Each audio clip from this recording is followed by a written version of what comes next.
You're watching CarTell TV and I'm Jenny. So today is kind of a special occasion. It's CarTell TV's very first full Polestar review. Polestar. Some of you may ask, what is that? Or who is that?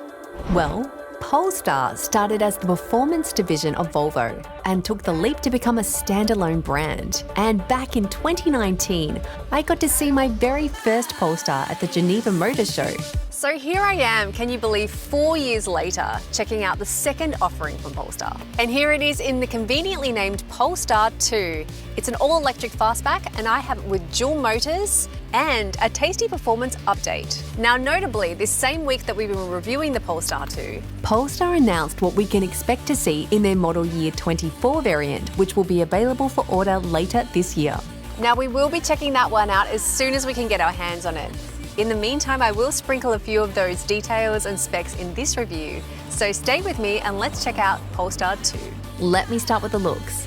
And ooh la la, this thing definitely looks like a piece of electrified artwork. Now Simone just reviewed the Volvo C40 Recharge last week, and that's closely related to this Polestar 2. That car was beautiful, but why do I like this Polestar so much better? There's definitely a lot of that Volvo essence across the front with these Hammer of Thor headlights. But still, the overall design looks distinguished and different enough not to feel too Volvo-y. It's got such a strong stance and it really gives off an air of power but sophistication. Side on, you can interpret that it's not a sedan, but rather what Volvo are calling a fastback. And there was a time when fastbacks were all the rage. Are they having a comeback? The side mirrors are beautiful and frameless. Like Kath and Kim, nice, different, unusual, nice. 20-inch forged alloy wheels, highlighted Swedish gold Brembo brakes, and tyre tube caps. There are several different battery and motor configurations, which in turn give you different range and performance capabilities.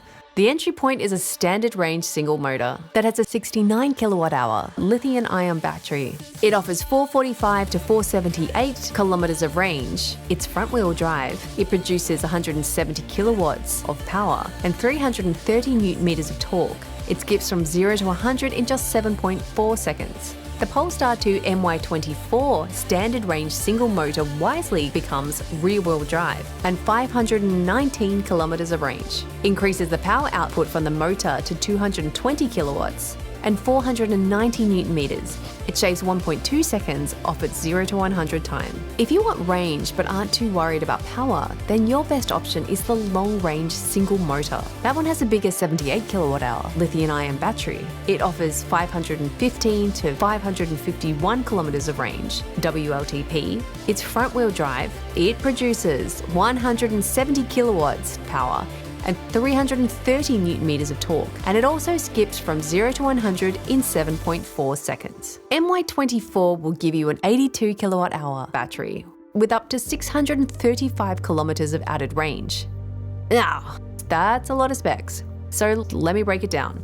If you want decent range but performance is your flavour of choice, then the long-range dual motor that I have here is what you would be after. It has that bigger 78 kilowatt-hour battery and gives 455 to 487 kilometers of range. Having two motors allows it to be all-wheel drive. It produces 300 kilowatts power and 660 newton meters of torque. It flies from 0 to 100 in just 4.7 seconds. There's also a performance update that gets that number even speedier, down to just 4.4 seconds.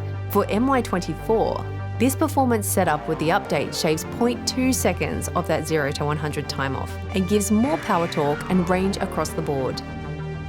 So regardless of the model year you choose, you will always have the three options to cater to your different needs. For MY24, Polestar have improved the battery tech and architecture, which result in even faster charging speeds. But now I will concentrate on the model I have and what it's like charging this larger 78 kilowatt battery. So just factor in charge times will be slightly less for the smaller 69 kilowatt one. If you plug it into your house using your supplied portable charger, which runs just off your standard 10 amp power point, it will take you about 40 hours to get a full charge. That's not as crazy as it sounds, because theoretically, if you were to just plug it in for 10 hours every night, you would gain about 130 kilometers, which on average would be more than you would use daily.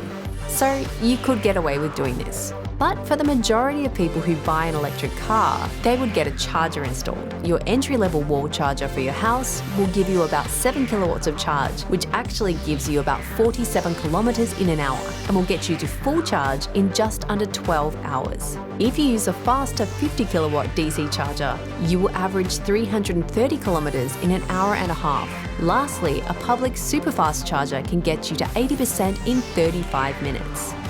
Now, living with an electric vehicle and getting used to charging them as opposed to stopping and filling up petrol can actually be quite convenient. It's just a shift in mindset and practice more than anything else. And yes, potentially more of a daily habit, as opposed to a weekly or bi-weekly habit, from the convenience of your own home. So what's it like to drive? Now, although I am driving the zippy one, and you may not think that what I have to say would have much relevance to the single motor one, but there are still a lot of driving dynamics that translate across both. First up, it's a heavy and well-planted car. That's just the benefit of EVs and their battery being positioned low and the weight being distributed throughout. So they all just feel grounded to drive. People who are familiar with premium European car driving in the past will know exactly what I'm talking about. And with EVs, that feel and drive is just intrinsic. The steering is nice and precise. And here is where driving a car like this is different to driving, say, a Tesla. There's just this level of engagement with the drive. And I have to say, connection, and I guess fundamentally just more driver control. Like with some of those other vehicles, I really feel like I'm secondary to the tech and, you know, the AI. But here I do feel like I'm still in the driver's seat, and it's a nice feeling. Okay, and just like with the Volvo Simone checked out, here you have the option to turn on one pedal driving. It definitely is a weird feeling, especially at first, and almost everyone who tries it for the first time doesn't like it. It applies the regenerative braking every time you take your foot off the accelerator. Well, I have to say it has a smoothness to it. It doesn't completely just like cut in when you put your foot off the accelerator. It's quite a smooth braking feel. And that's also the same experience with the acceleration. Yes, this thing will fly if you really floor it, but just to put your foot down, it's a nice, gradual, smooth, like, move off. On the same hand, once they get used to it, almost everyone goes on to love it and appreciate what it brings to the drive. Now, if you're not familiar, it's not just that it helps regenerate the battery, but also just makes it a more relaxing drive because you have to do less braking, which is great, but just don't try it in your ICE car. You can almost get away without having to press it at all. And I haven't forgotten, I have got the fast one. Whoa, that instant torque, it's so fun. Ooh-la-la. Interior on one hand hints at the Volvo, but still Polestar takes on its totally own personality. Now in the cabin there are definitely those strong hints of Volvo, but everything is just done a bit differently and in a lot of ways better. For example, the seats. Now, interesting choice of fabrics, quite unusual. Instead of leather, this is the top trim. But they're actually very comfortable and they've maintained a nice, cool feeling, even though this is extreme UV heat. The 11.2-inch infotainment screen is its own big design and looks great. It uses Android OS software, but still has Apple CarPlay connectivity. And I really like the layout once you get used to where everything is. 2 USB chargers, and the crisp digital instrument cluster which actually shows you how many kilometers of range you have left, which really just should be a given in an electric car. So it definitely trumps over C40 in that regard. The one gripe that I sort of had was the placement of these air vents, which I can see that they're there because of the placement of the infotainment screen, which I really like the placement, but they just don't hit you in the body at all. They kind of just shoot straight out here. And in summer, it is nice to have a little bit of air, like, you know, hitting both sides of your body. There's that panoramic glass roof that we dissed in the Volvo C40, which also can't be closed or covered. But for some reason, I haven't found it as unbearable. I know it might be the kind of glass or the thickness of the glass they've used or the coating. It could also be because we've had some cooler days. But today is a very hot day. I do think there's a difference. Our producer also found it more tolerable, and EV enthusiast Ian also found that the seat could be adjusted to a suitable position, which is just a really vital function. So in the back here, it's okay. Look, the legroom isn't amazing and the seats they're all right, but they're not super comfortable for long drives. And also that middle seat again is not super functional. But we do have cup holders and air vents, 2 USB chargers, heated seats, pockets, little like door bins as well, and speakers. I do like a sound system back here. There is a frunk here as well that gives you space for a cable as well as a tyre repair kit, which is cool. There's actually some really advanced safety tech. Some of the more notable ones are Run-off road mitigation, which will help guide you back onto the road at higher speeds. Oncoming lane mitigation, lane keeping aid, post-impact braking, driver alert control, road sign information, speed limiter. Now pricing will go up for MY24, but the current pricing for this Polestar 2 is as follows. The standard range single motor starts at $69,597 drive away. The long range single motor, $74,277 drive away.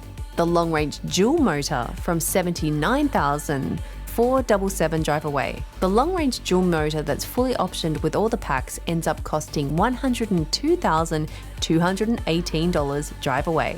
So in summary, Polestar have created a very attractive and very user-friendly car. I mean, even price-wise, despite its place in the market, it's actually quite affordable.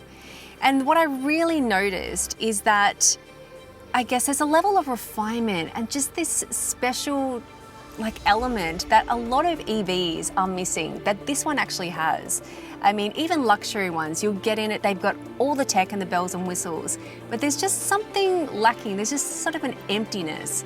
This one has just a bit of personality and something that really connects you to the car. And I really appreciated that. Thanks again for watching CarTell TV. So what did you think of the Polestar 2? I was so impressed. Have you had a chance to drive it? And what did you think of it compared to say like a Tesla or maybe like the Volvo C40? I have to say it's very high on my list. So we're going to be checking out the Polestar 3 as soon as we can get our hands on it. So stay tuned for that and we'll see you in the next review. Peace.